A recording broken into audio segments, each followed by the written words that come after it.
Hello and welcome back to Kinboshi Radio, where Nick, very eventful events, no?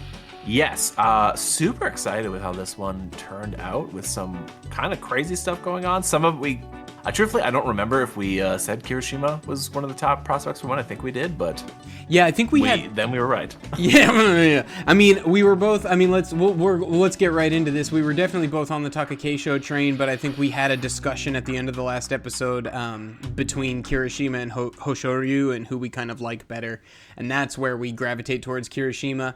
And sure enough, we'll not waste any time. Let's get right into it. Kirishima wins, and I mean, 13 wins too. Like, we are in this era where when Terunofuji is hurt, no one really puts in these dominant performances. A lot of 12-win Emperor's Cup hoisters lately, but 13. He actually did the deed. And Nick, is he now the Yokozuna contender, even though his September was weak with that 9-6 record and his July was 6-7-2 because of that injury? I do think at this point, I think he has a better shot at it than Takakei, which he just literally every time we see Takakei, he kind of drops it at the end. Versus here, Kirishima won with a 13-2, where his last cup, which is still impressive that he won 2 this year, was a 12-3. So it's even better. I know that's my thing. Like you say, it's between him and Daisho, like, who had the best 2023? Because Daisho, in terms of raw wins, the number is gargantuan, and Kirishima does not match him for that because of that horrible July. Again, he was injured. He missed the first 3 days. But then also, he slipped up. He still wasn't fully healthy in September. But how can you argue with 3 Gino shows, technique prizes, and 2 U shows? Twice he hoisted the Emperor's Cup. Like, this 2023 is massive. The only reason we're not immediately talking about him as Yokozuna is because he had that massive gap in between of his first 2 Ozeki campaigns really not living up to the hype. Yeah, and honestly, I think, like you said, like, there was, unfortunately, in July where he was injured. There's really not much you can do about that, honestly. It happens. Yeah. But it is interesting to see. I think it's more exciting when Kirishima, just because over Daisho, simply because it's like he is kind of like he dips a little bit and then he just shoots right back up. Whereas Daisho, for the most part, is really consistent. Mm-hmm. It's just the numbers are lower. Yeah, it's like this year Daisho has really kind of solved his career-long issue and become very consistent, whereas back in the past, Daisho was not... He would put up some 6 and 9s, some 5 and 10s, and then a lot of bounce around 7 and 8, 8 and 7 records. It's really just 2023 that he's kind of put this together and been consistent for an entire year, which again is why it's so disappointing that he wasn't able to get over the hump and get to Ozeki, because Daisho and Takakei, who you brought up, and I kind of want to pivot to a little bit, like, that's the thing. It's like the consistency's there, but now for both those guys, I think that they're just old enough that it's not going to happen. And Takakei, it's not that he's old in age, it's that he's old in body.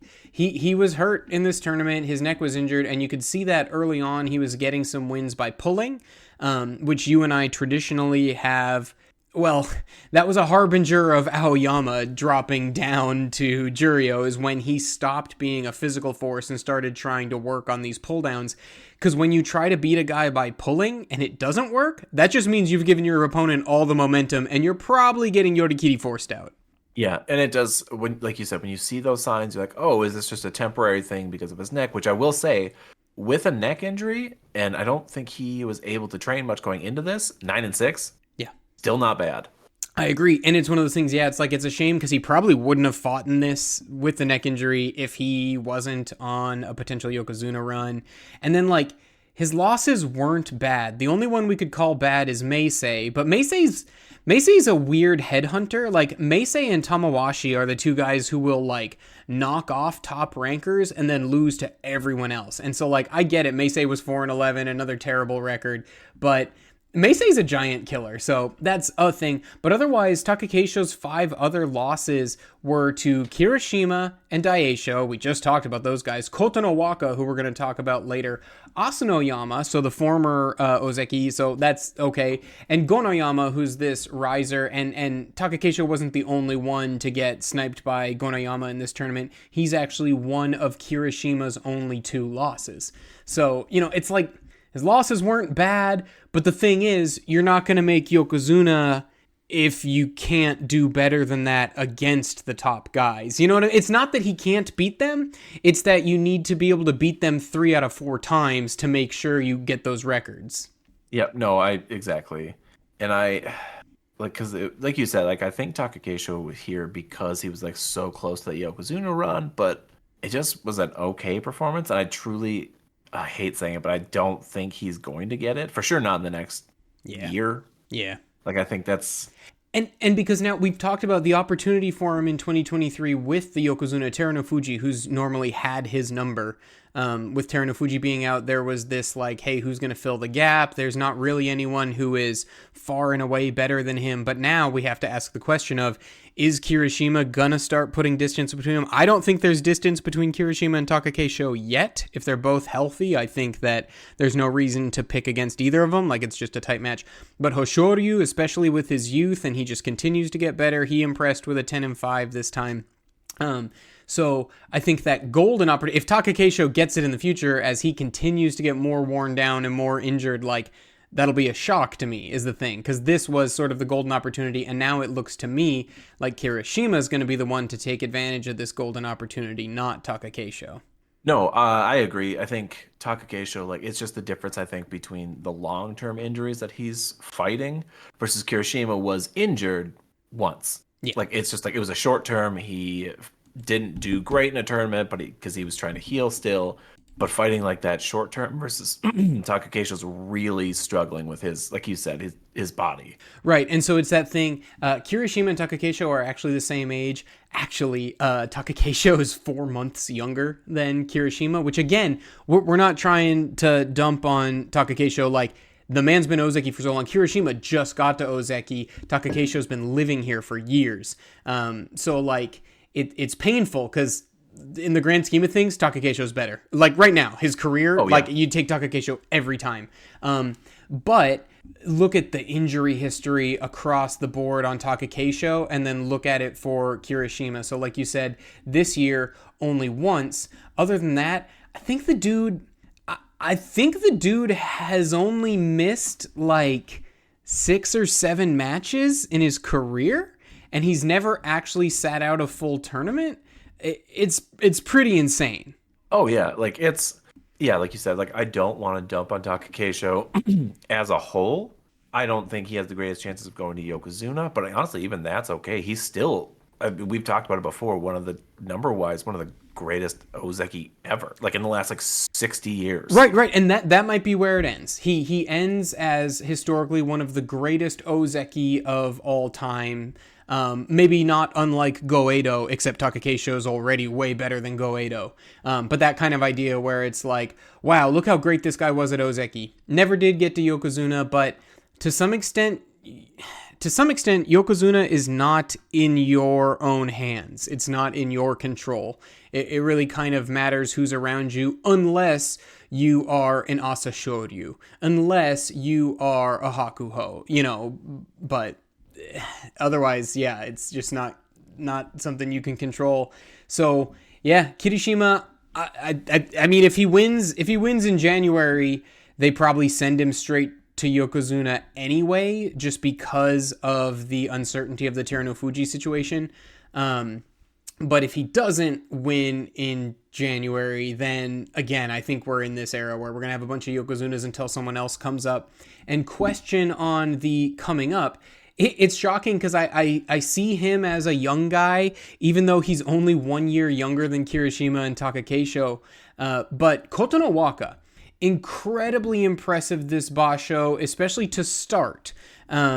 He, like, his actual on dohyo performance is what caught my attention. He was fighting in a style that actually Ono Sato in the lower divisions uses, where like he's just bigger than everyone else. He is one of the tallest guys in the division. A lot of times he's got all the weight behind it. So he actually in the Tachi-ai will just open his superior wingspan wide and just absorb the blow, let the guy come in, and then he gets the opportunity to pick whatever positioning he wants on them, and then can kind of manhandle and control guys out of the ring. But the second half, so he has the first half of the tournament, the first 7 days, he's 6-1, but then he picks up 3 losses in the last 8 days. How do you feel about him matching his family line of Ozekis, Sekiwakes, Yokozunas? Is he going to be able to do that? Is he a Yokozuna contender? What do you think? Because I was really impressed with him, but I feel like he dropped the ball at the end. I'm never gonna fault somebody for like when he lost to Kirishima, or truthfully, I'll give him Shodai. Shodai is so hard for a lot of those upper guys to fight, but it's like a loss against Ura and even Ryuden. I was surprised about those two. Yeah. I think personally. Yeah. But I do, on the positive side, want to say like the difference between him and Hakuseiho is they both have the size advantage, but he doesn't just rely on that. He is also, like you said, he'll use his size, but he also is willing to, and able to use the technique to back that up and reinforce it, which is why he wins so often versus Hakuseiho, who's kind of all over the place. I know. I'm totally with you. Like Hakuseiho, and it's in some ways a disadvantage. I feel like his size almost forces him to fight a certain way, whereas Kotonawaka, maybe he's just short enough. The dude is 6'3", though. He's giant. Yeah, he's just not 6'7". But then it's interesting to like maybe that is the pedigree. Maybe that's the pedigree showing up, because what we were hinting at before, Kotonowaka's dad was a former Sekiwake, Kotonowaka Terumasa, and his grandfather was Kotozakura, the 53rd Yokozuna. So like maybe he just has that, like I'm not saying the whole like sumo's in his blood or whatever. More like, well, you just have people around that you can talk to and that just have insights that they can share. Yes, which, yeah, I mean, that's a huge advantage. And I'm curious, between him and Daisho, who do you think is more likely to be on an Ozeki run between the two? Unfortunately, Wakamoto Haru really dropped it this time, which that sucked. He's not fighting up to his level just for this tournament, which unfortunately has huge consequences when you're this high. Yeah. But really, then it's between the other two, and kind of it's tough. I want to see Daisho go another full year like this year, where he was super consistent. But if he doesn't, I honestly lean more towards Kotonowaka getting Ozeki. Oh yeah, same here. And part of that is like history and stuff like that. The big thing for me with Kotonowaka is how brutal his knee injury was in his late 2021 and aggravated in early 2022 again, I think. But like how he's bounced back and been even better. Now, maybe some of the ceiling of his career has still been cut off. Only time will tell.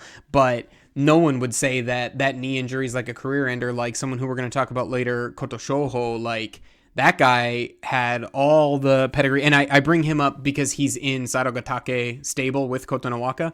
But Koto Shoho was always like ahead of Kotonowaka in performance. He beat him to Makuuchi. He was beating him in rankings. He's all this stuff, and he's younger than him. But now, where's Koto Shoho down in Juryo? Admittedly, winning the Juryo Yusho, but like he's been struggling. And Kotonowaka's risen all the way to Sekiwake, and both of those guys had bad lower body injuries, but one guy's bounced back and the other has not. Besides the sort of push there, because I'm with you then, like I want to see Daisho do something, but it's one of these things. I'm so scarred by the Mitakeumi era that some of these late career guys, I'm almost like, don't do it to me. Don't go to Ozeki and then lose it within the same year. Like, I don't know. Yeah. Where it's so just to really pump Takakesho again. It was so nice where he really was the positive Ozeki, the one holding it down. But now it's super great that this year with the 3 Ozeki we have, you don't have to rely on one. All 3 are good. Yes. All 3 they're not going to drop the ball. Maybe you'll get like a freak Makakochi. once in a while, but it's like these three, at least you're like, okay, they're there. Yeah, and like you hinted at it a little bit ago, like we're losing Wakamoto Haru. He's going to drop all the way down to the Maigashiras because of how bad that record was. I mean, it's only 6-9, but like even the Sekiwakes, we've talked about how relieved we were the second half of this year to finally have so many solid guys constantly. So it's like this blip. I don't know what just happened with Wakamoto Haru, but I guess everyone's allowed to have a bad day once in a while. I don't know. But he's going to start that work back up. But yeah, like you're saying, otherwise it's just like things are so solid. The top is the top. Like now it means something when someone gets a Sanyaku upset because they're all so good. Yes, exactly. And minus realistically the Komusubi. Mm-hmm. I think that's fine. People flex up and down there, but it's like truly, I was surprised because the Sekiwake Ozeki are so good right now. Right. That, like you said, like they're at where they're at because they're consistently good versus last year where it was kind of just all over the place. Exactly. Shodai would keep saving himself with a 9-6, but like none of us wanted to see it anymore. Like because he was never getting double-digit wins. He was never contending for Yushos, that kind of thing. Which again is a reason why like I worry. Let's pivot a little bit and start talking about like the old guard Ozekis and stuff. Like I like from a storyline, like if we were writing a movie script or a TV show, sure, I want to see some of these guys get back up to Ozeki or have a good performance, but like from an actual sport, like from the standpoint of reality, like Asanoyama has been on this rise back up, but we've been talking about he's showing his age. Like this is not 2020 Asanoyama, and that's not his fault. That is the Sumo Association's fault, although he did make a bad decision. But like now because of this injury and he tried to fight but he didn't get it, he won as many as he lost in the matches he fought, but he sat out 7 of them, so he's going to drop way down from that Maegashira 1 spot. I mean, what do you think about this as the former Ozeki that previously was the best Yokozuna contender, and lots of people were still pegging him for that when his suspension was done, but you and I were skeptical, and now I'm just like, he's got to start the grind again. That's one I was really hoping we were going to be wrong about, honestly. Mm-hmm.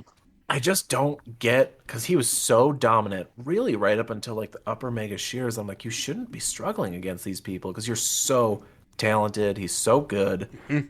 But like you said, I think it's just some of it's now injuries are popping up. And so it's like, I think forcing yourself to have to work all the way back up again was maybe just, maybe he missed the boat. I think he did. And it stinks. Like, he's still good. Like, look at this. He had only 4 wins because he fought in only 8 matches. But his wins, Taka Keisho, Wakamoto Haru, Shodai, Abi. Those are all blue blood wins. And even his losses, he lost to Daisho, Kirishima, Hoshoryu, Hokutofuji. Like, he came back and they only had him fight Sanyakus, except for one match against Shodai, who's a former Ozeki. Like, they gave him a brutal schedule on the return. Yes, which kind of makes sense that he, went 4-4 for those matches, because it's like, I think those, like you said, they're all really tough, but it's just, I don't know. It's unfortunate. I don't know how much higher he can go. Like, I think maybe a Sekewake. I don't even know if he'd get up to Ozeki again. That's my Not thing with is the performance we've seen. I know, because like to get back to Ozeki, I mean, you don't need another Yusho to get back to Ozeki, but I'm just like, how are they? I don't know. Like, I definitely think Sekiwake, he's like we just saw with this performance, but it's the Taka Keisho thing. Like, it's not that he's not good, it's that his body has so many miles on it. And then, like, by the same token, like, I see another one of these old guard Ozeki, so Takayasu. We are huge fans of Big Papa. But he went 10-5 at Maegashira 3. And frankly, it's like, in my head, he shouldn't. He should be better than that. It's fine that he lost to Kotonowaka Daisho, Taka Keisho, but Midori Fuji beat him. Atami Fuji beat him, and we'll talk about Atami Fuji later. But those shouldn't happen. It should have been 12 wins. If Takayasu is the Takayasu of old, he does not lose those. He finishes this tournament 12-3, not 10-5. So that's the kind of thing I'm seeing for Asanoyama too. It's like these guys, when you are declining from the absolutely gargantuan, staggering heights that these guys were at in the prime of their career, then you're still extremely good. But make no mistake, you're stepping back. Yep. Yeah, like you said, like and Atami Fuji's been doing really fantastic for where he's at to like. I'm sure we're gonna touch on this. Yeah. To be consistently this close to winning, like even if he's not necessarily always fighting the top people, but like he's doing really well. Mm-hmm.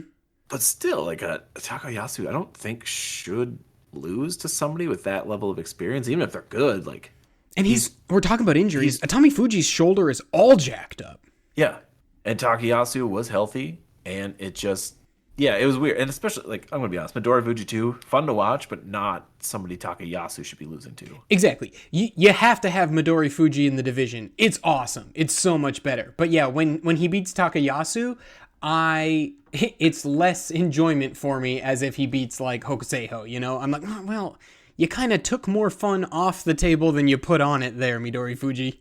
Yep, exactly. But let's pivot real quick and talk about Atami Fuji, because yeah, I'm with you. It's I don't know where he's gonna go leading the line here, as we've been talking about this new generation. Finally, things are stabilizing after this post-COVID world where like the rankings kind of ossified. A lot of guys who maybe would have gotten demoted earlier were getting frozen in place because of COVID sit-outs and stuff like that. So now though, Atami Fuji 11-4 again, only 2 wins off the Yusho this time, but he was contending all the way until the end, and he had 2 losses in the last 2 days to Kirishima and Kotonowaka. No shame in those. Like the 2 losses that took him out of contention were those 2, and he did have a win against Takayasu, which traditionally we consider like a blue blood big deal win. And I mean, he beat Mitakeyumi early on, so that's another traditional good high ranker, although he's not what he was. But I'm with you, like, okay, so by performance, he's sort of leading the old guard, but I also want to talk about someone like Gonoyama here, who's doing it against better opponents. Atami Fuji has losses against Sadanoumi and Hiradoumi here, and he was fighting at Maegashira 8, so he's got a lot of those, what we traditionally talk about as padded wins. Onosho had an awful tournament, Atami Fuji got to fight him. Yogido had a bad tournament, he got to beat him. Takanosho ended up even having to pull out from injury, he got a win against him. He beat Hoshoryu. That's awesome and insane. So, like, he's there. The talent is there. But I wonder, how high do you think he can rise, even if we want to compare him and Gonoyama for this next generation? Who are you kind of putting at the top after this performance? It's hard because it's really easy to get excited about the numbers. But then, like we saw with like Nishiki Fuji last year, who went 10-5, 10-5, 10-5, and you're like, oh my God, he's the best. Yep. And then he got up those upper levels, and he really struggled. Yep. And I think Atami Fuji's better than Nishiki Fuji, which is funny because I think they're in same stable, they train together, do all this, but I think, I don't know, I'm very hesitant after that to be like, he's better than I think the people below him, and I think he's better than several of the layers above him. But I'm like, is he truly in like the Komusubi through M4? I don't know. Right, because let's talk about this. Kinboshi and Hokuseiho at Maegashira 7 are just treading water. They might have found their level. Like Kinboshi goes 8-7, Hokuseiho goes 7-8. Like they might be mid Maegashiras now as part of that new generation. Shonanoumi has another losing record. He fought at Maegashira 6 this time and went 7-8. Like, dude looks good still or whatever, but again, he might be treading water and finding a spot. Gonoyama did grind out another 8-7, and he's fighting at Maegashira 4, but the big thing, like you say, it's so easy and exciting to look at and talk about the numbers and just say, well, obviously Atami Fuji's better than Gonoyama, but let's take a look. Atami Fuji had that win against Hoshoryu, and he had a win against Takayasu. Super, super big deal, but Gonoyama beat in 3 straight days Ozeki Kirishima, one of only 2 losses for him when he won the Yusho, Ozeki Takakeisho, Sekiwake Wakamoto Haru. That's enormous. That to do those in consecutive days too, not only to have those 3 blue chip wins, but to do them back to back to back. Now, it's definitely worrying. You're like, okay, well, if he's getting the top fights done, why is he not getting the middle of the pack fights done? Why is he losing to Meisei? Why is he losing to Uda? Why is he losing to Shodai? But I don't know. I mean, I think at this point, I think that getting those top wins is a bigger deal than the overall raw number. If I'm looking for, of those sort of 5-6 guys we've talked about as this next generation, who is leading the pack. No, and I agree, and I think it's confusing where you're like, oh, why is he losing against some of these bottom people? But I do think at like M4 to be taking on some of those top people and winning a decent chunk of them, I'm like, okay. Yeah. Make him up a level. It's still good and successful versus like, I just don't want to see Atami Fuji get jumped up like 6 levels and then just get wrecked. Yep. Like everybody else has, who this has happened to. For Kinboshi, for Nishiki Fuji, for everybody. Yeah, and I think, and I don't think we're necessarily at risk of seeing that, but I think we're about to see if that happens or not. I think that both Atami Fuji maybe Maegashira 2, Gonoyama maybe Maegashira 3. We're going to see them now in this next Basho. This will be our chance to see the two of them kind of fighting on equal ground and see what it looks like going forward there, and probably fighting each other too, which will be good. But yeah, it's that thing like we're talking about. Even Takayasu, like, the reason why, like, the commentators and the people in the know in sumo that still like Takayasu is because they make that point. Like, he's not scared of anyone here at the top. He's been fighting these guys for years. So it's important for a young guy like Gonoyama to already be at the point where he's not scared of those guys, where he can go and beat Kirishima, beat Takakeisho, as opposed to Atami Fuji, who, when he's getting these chances to go up against those big guys, the back-to-back fights at the end of the tournament against Kirishima and Kotonowaka, lost them both. Yeah, super great experience, but I think that should be a little bit sobering in like what you expect in the short term for him. Yeah, and speaking about sobering, you already hinted at it, but let's just let's eat crow, whatever. But rest in peace, the Nishiki Fuji hype train. One last toot toot as we travel down the Juryo tunnel. This is it. Nishiki Fuji was wherever I'm like, oh, people are riding the hype trains and all these people, and this was it. This was my hubris. Our arrogance. This is the one I couldn't help myself, and I'm so confused and I'm sad. I feel betrayed. I got trust issues. It doesn't make sense to me, but he's now has to fight his way. He's gone. Like, he's out of Makuuchi. Oh yeah. And he's performing barely better than Roga and Tohakuryu. Like, that doesn't make sense. No, and like he's going down there like Aoyama, he went 8-7 at Juryo 1. We'll see if they demote enough guys that's good enough for Aoyama to come back up. But yeah, it's like, okay, Aoyama had a narrow demotion and now maybe he gets a narrow promotion. Is that going to be the same for Nishiki Fuji? Maybe. I don't know. Yeah, he's treading water at a point where I'm like, he's a bummer. Yeah. It's kind of like Takayasu though, where I'm never going to fully give up. Oh no.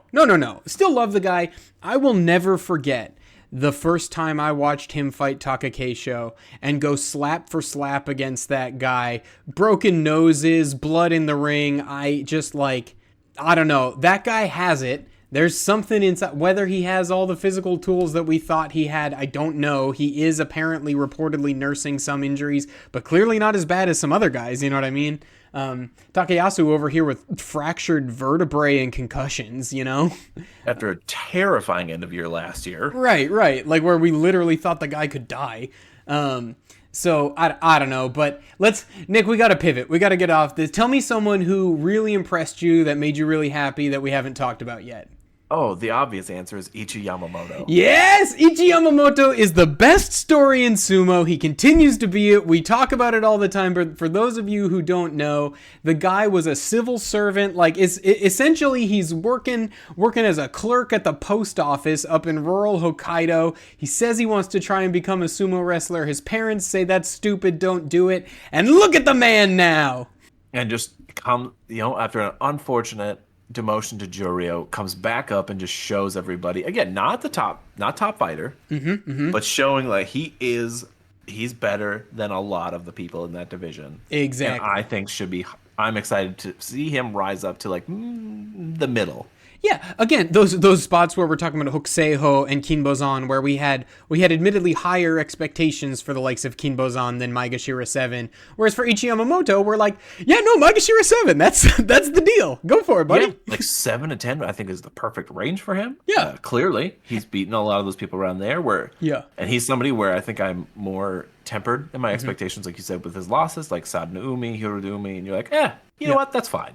Yeah, and just as far as mid-rankers go, like what we consider an impressive win is a different sort of thing for a mid-ranker or whatever, but like wins against Kinbozan, Ryuden, and wins against Tamawashi from that Maegashira 14 to finish 11-4 with a Kanto show, like that's good, man.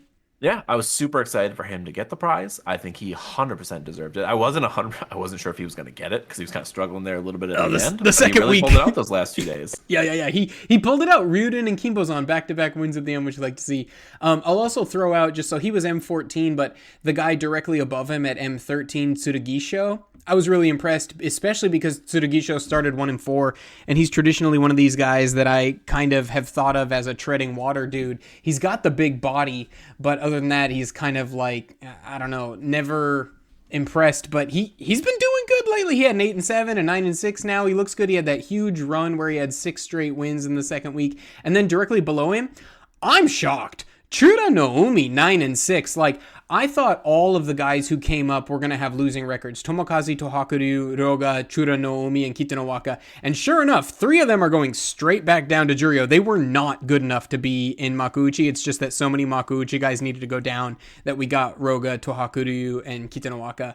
Tomokaze grounded out with a 7-8. He'll stick around. But Chura Naomi, we were like, hey, who of these guys is going to chew up all these weak fights in the bottom? Well, it was Ichi Yamamoto and Chura Naomi, 9-6. Yeah, I honestly, I kind of like Tsurugisho wrote him off after the first few days. I'm like, nah, this guy's done. Yeah, I know. And then, truthfully, I barely even looked at. Sorry, my thing just collapsed.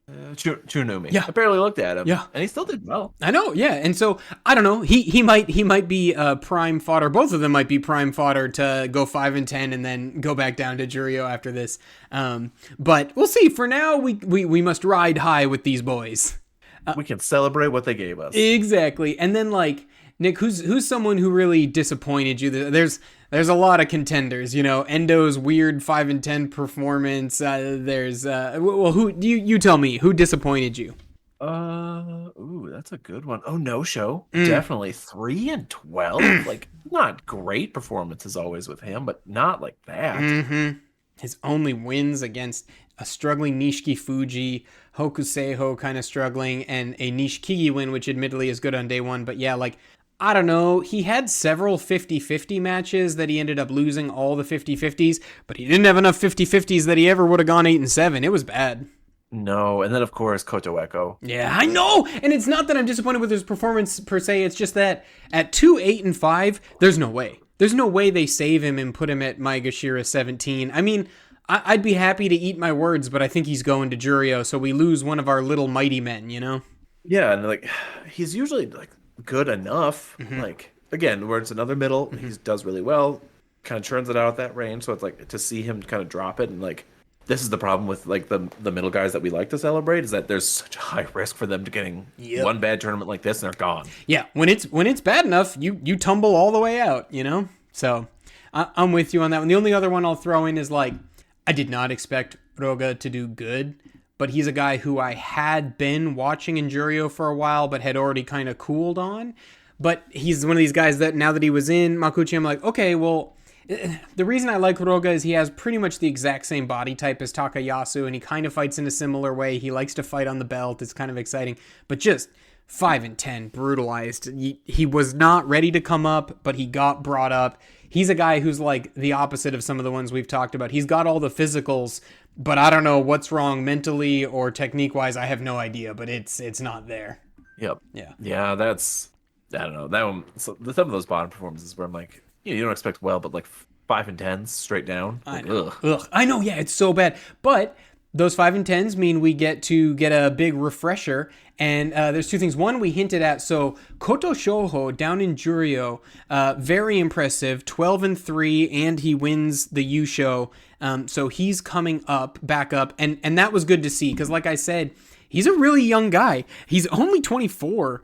Maybe he just turned 25. I don't know, 24, 25. So he's actually, like we talked about, he is the younger stablemate of Kotonowaka, but actually had risen higher, faster. He got his promotion to Makuuchi faster than Kotonowaka and rose all the way to Maegashira 3 before having a brutal injury that, as we've seen, he's never really recovered from. But do you think this 12-3, like, is he gonna Ichi Yamamoto? Is this enough that this will kind of like get his head set straight again now that he finally got to get some winning? And will he have a good tournament coming up in January to start the new year? I think so. I think it's solidly to say that he's gonna perform like a Ichi Yamamoto. Like, I think skill wise they're close to the same level. And I think, like you said, like this is coming off like a really good high for him after going 12-3 and just dominating, and I think he can carry it over. Yeah. Depending on the difficulty at the bottom low might be more difficult than Ichi Yamamoto had this time. Right, we'll find out. Like, if we have a big churn and everyone who's kind of... Like, if Aoyama, Bushozan, Shimazumi are the guys who come up with him, he can probably beat them, and those are some padded wins similar to what Ichi Yamamoto had this time. I think those guys are better than the guys who came up this time. I don't know. We'll find out. But then the other one to talk about, the long-awaited Onosato. So, Onosato is this young guy, college Yokozuna, who everyone's been waiting for. He's fighting in Nishonoseki Heya, which means that Yokozuna Kise no Sato is his Oyakata. And basically, Onosato and Hakuoho were these two golden boys coming up. But whereas Hakuoho, frankly, was just better. He just got it done, man. He multiple undefeated records, and he zoomed on up. It has taken a gargantuan 4 Basho for Onosato to reach. Obviously, tongue-in-cheek. Like, the guy is still insanely good. He's just not put it together at the preposterous level that Hakuoho did on his way up. But back-to-back 12-3s in Juryo. Did not get the Yusho done this time, but obviously lost it in a playoff, like in a tie. He's very exciting. He fights like Kotonowaka. He's a huge guy who just absorbs blows and then backs them up. I'm extremely excited to see him, but my energy is tempered because he's had sort of a slower burn rise up. I think that there is room for disappointment here. I don't think he'll rise. I don't think he'll be somewhere between Hakuoho's first Makuuchi and Atami Fuji's first Makuuchi, where Atami Fuji got absolutely blasted and sent back down to Juryo for like a year before he finally recovered from how bad that beating was. I don't think Onosato will be that bad, but I don't know. It's less guaranteed that he contends for a Yusho day one. Yeah, no, I agree with that, and it's good to like temper to be like, oh, he's still pretty new. Like, see the fact that he fought, at the similar level, got similar records as Koto Shoho. It's like, that's great, but he's still new enough. Where it's like, well, let's see. Yep. And if he can get a slow burn like Atami Fuji, it was great that Atami Fuji was fighting down in the M15, 16, 17, getting those padded wins. Then he fought at M8, so that M7, 8, 9, like the middle range. And now he's going to fight in the top Magashiras. Really, you and I generally divide Magashira into 3 tiers. There are high Magashira, mid Magashira, low Magashiras. It'd be great for Onosato if he could take a turn at each of those, like what's happening with Atami Fuji. I think that would help him get into the division, and then we see if he can push on. What we don't like is the jetpack. Kinboshi got the jetpack, got smacked, and now he's kind of hanging out in mid Magashiras. Yep. Yeah, which I like. Yeah, that's just gonna happen with some of those, and yeah, I liked. It's kind of like we talked about with Kota Nawaka, where he really gradually earned his way up, and I think treated him better long term. Yep. But someone we do want to get the jetpack. We'll wrap it up here, but I can't not bring this up. Everyone, I want you to take a moment to look up Aonishiki Arata, who is Danya Yavusishin, a Ukrainian fighter, only 19 years old, but like, the guy's the spitting image of Tochinoshin. He's not really, but we're grasping at straws here. The second, because he's 19. Because he's 19, yeah. The second coming of Tochinoshin. This guy, crazy story. He's like an Olympic wrestler. And met the captain of I think it was Kansai Daigaku, like in Osaka, the captain of their sumo team. Also, I think did sumo and Olympic wrestling. So like they met each other at the World Juniors when they were young teens, like maybe 16, 17. And then became friends, talking about stuff. Aonishiki had an interest in sumo, was talking to him about it. And then the war, Russia invades Ukraine, and he reaches out. Are you okay? Are you still safe? But he's like, yeah, it's all fine. But eventually, long story short, he's older than him, but the captain at Osaka, that university's team, basically like helped him get a visa and come to Japan, fleeing the war in Ukraine, where he sort of picked up sumo full time. And now the dude, 19 years old, his first ever tournament, he's starting in Jonokuchi because he doesn't get any of the advantages that some of the native-born wrestlers get, where they get to start higher up in the Bansuke because they have proven they can compete at junior high level or at high school level or at college level. He's just fresh off the boat. He starts at Jonokuchi 14, 7-0, wins the Jonokuchi Yusho. He's going to go up to Jonidan now, and we're going to see if he can grind his way all the way up. But I am excited for this. I'm super excited. Sorry, and I'm just looking at the rest of the division. It's so funny seeing them. They all look like a bunch of children. I know, the little They're babies down there. so young. You've got like 16-year-olds down there who weigh like 90 kilos, I swear. And you see him just dominating. And I'm like you said, I have 100% faith based on almost nothing that he's going to rock it up. Exactly. This is all just like what we want, but like I got to imagine that at least the first 3 tiers, these bottom 3 tiers that he's gonna go up through, like I got to imagine he can cruise through those guys. Because again, similar to Lavan Tochinoshin, when he came over and switched to sumo, he actually had a long career of being an Olympic level judo competitor. So that's why he became a Mawashi fighter, had those skills. I think we could see the same thing here. Like, this guy is an Olympic wrestler that's grappling. Like, it is different than sumo. Again, you do a lot of grappling on the ground in Olympic wrestling. But, like, a lot of those grappling skills are going to be the same. Like, maybe. Yeah, I have enough faith in it. Yeah. Like I said, it's based on nothing more than I want it to happen. Yeah.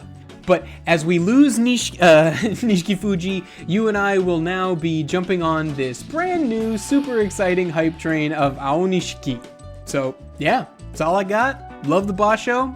Happy New Year, everyone. Can't wait to see you in the new year for another sumo tournament. But until then, stay warm, right? Yep, see ya.